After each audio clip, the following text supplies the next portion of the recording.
Nous en voilà à notre troisième épisode sur religion et politique. Cette fois-ci, j'ai voulu partir de Luc, chapitre 6, 39 à la fin, l'épisode bien connu de la paille et la poutre. Qu'as-tu à vouloir enlever la paille dans l'œil de ton prochain? Hypocrite, regarde d'abord la poutre qui est dans le tien. Donc je voulais partir de cette écriture pour parler de notre rapport entre électeurs et politiciens. On a tendance à beaucoup se plaindre des politiciens et souvent à juste titre par rapport à leur manque de vertu euh, vis-à-vis de l'argent, vis-à-vis du pouvoir, vis-à-vis des privilèges. Et très souvent, on met en comparaison et on place sur un piédestal l'exemple des élus, plus on va vers les pays du Nord. On cite souvent en exemple le chancelier allemand qui fait elle-même ses courses, ou on parle des élus suédois qui ont leur salaire et point barre et qui n'ont pas le privilège et qui vont manger à la cantine et vont à vélo au travail. Et seul le Premier ministre de la Suède a une escorte, sinon tous les autres élus n'ont rien du tout.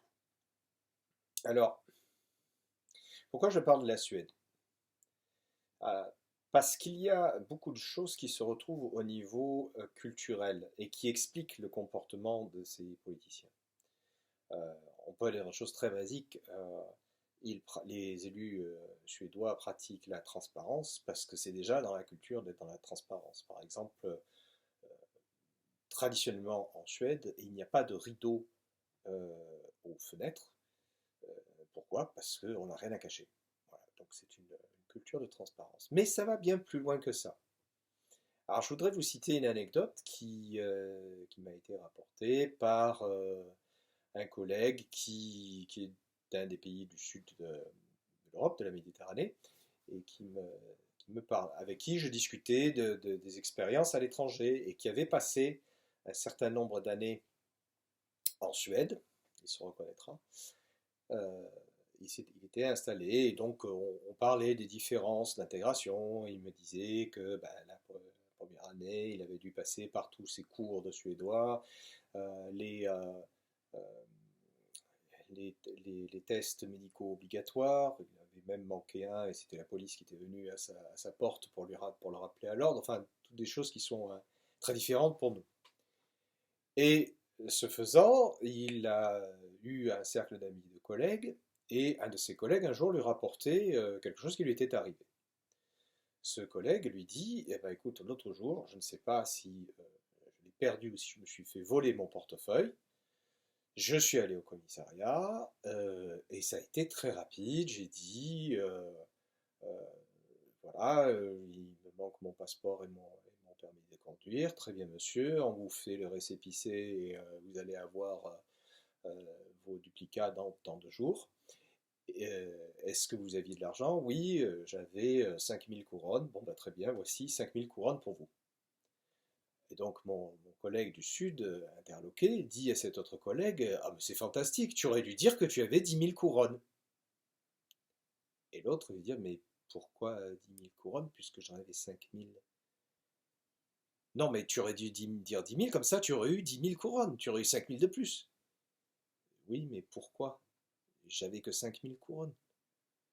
Donc, vous voyez dans cet échange tout la différence culturelle qu'il y avait. Et en fait, si on regarde bien euh, avec attention comment se comportent nos politiciens chez nous, comment se comportent les politiciens dans d'autres pays, ils ne sont que le miroir de leur culture. Ils se comportent comment on se comporte dans notre culture.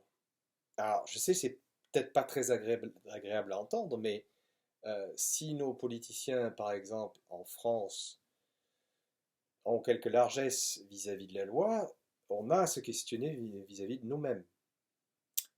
Euh, Quand un politicien triche avec les impôts, est-ce que nous-mêmes on ne le fait pas quand par exemple, quand on paye quelque chose au noir ou quand on est payé? quelque chose au noir.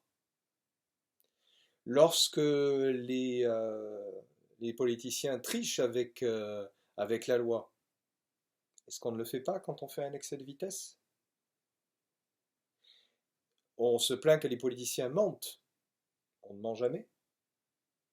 Alors, c'est sûr, ce n'est pas du tout le même niveau, puisque eux sont à un niveau de pouvoir. Mais si aujourd'hui on a ces quelques petites largesses avec la loi, avec la vérité, ces rapports avec l'argent, même les privilèges, quand on se plaint que c'est copinage entre les politiciens, mais combien de fois il nous est arrivé de dire: oh là là, j'ai un problème avec un papier, tu connaîtrais pas quelqu'un à la préfecture?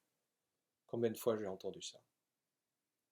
Ben en fait, euh, ces politiciens ne font que faire les mêmes choses que nous, parce qu'ils sont issus de la même culture, de la même population, mais à un niveau différent. Qu'est-ce qu'on peut faire par rapport à ça? Bah, soit être dans le fatalisme et dire bon, s'ils sont comme nous, ça ne changera rien. Euh, ou dans le déni, se dire ah non, non, mais c'est pas du tout pareil, c'est pas le même niveau. Ou alors être force d'exemple. Personnellement, je crois qu'on ne peut changer les attitudes qu'en étant soi-même un exemple. Ça prend du temps, ça prend beaucoup de temps, mais c'est la seule solution et tout ce qui prend du temps a des résultats sur la longueur. Donc, phrase de ça dans le Christ, je pense que si on veut changer vraiment notre culture, nos politiciens, nous avons nous-mêmes à nous changer. Nous devons être exemplaires nous-mêmes, comme le Christ était lui-même exemplaire. Si nous faisons cela, nous changerons notre culture et nous changerons aussi nos politiciens. Amen.